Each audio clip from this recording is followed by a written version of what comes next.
大家好，又係我大師啊！今日咧，我會教你整一個簡單易做嘅懷舊小食豆沙燒餅。睇片之前記得要訂閱，仲要撳埋旁邊嘅鐘仔，咁樣你先唔會錯過我最新嘅資訊㗎。整豆沙燒餅嘅材料咧有130克嘅糯米粉、110克嘅水、180克嘅現成豆沙、30克嘅糖，同埋10克嘅油。呢個份量咧可以整到9塊燒餅。首先咧要處理咗啲餡先。如果你啲豆沙咧係放過落雪櫃嘅話咧，咁喺用之前咧就要搓翻軟佢，切成每一粒重20克，搓完之後咧放入雪櫃備用。將水、糖同埋油煮到大滾，倒入裝咗糯米粉嘅大碗裏邊，用麵粉棍咧攪勻。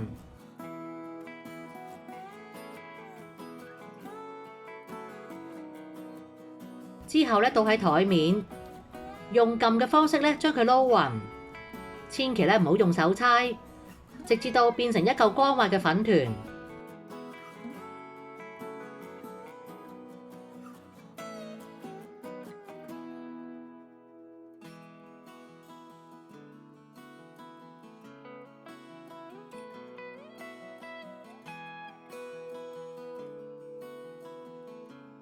最後攞少少糯米粉咧嚟到做手粉，係咁意咧搓到佢唔黐手咧就得啦。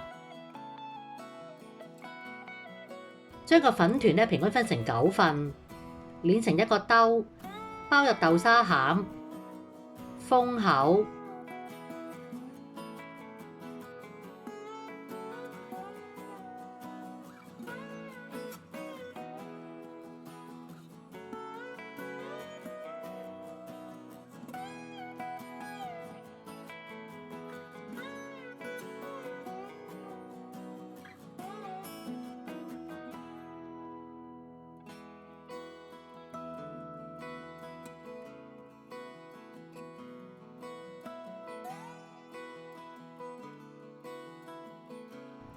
包好之後咧，用手掌呢個位打圈咁樣咧撳平佢，再用麵粉棍輕輕力咁研薄少少，你會隱隱約約咧見到啲豆沙餡。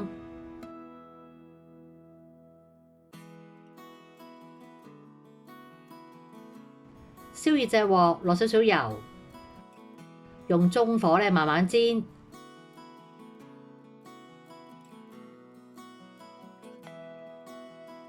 不時咧要反下佢，煎到兩邊金黃色咧就可以上碟啦。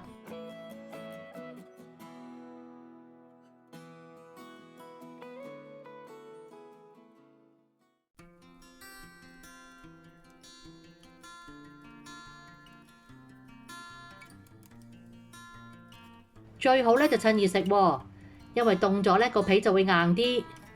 一道簡單易做嘅豆沙燒餅咧就完成啦。如果中意我嘅影片，就記得俾個 like 同埋訂閱我嘅頻道啦。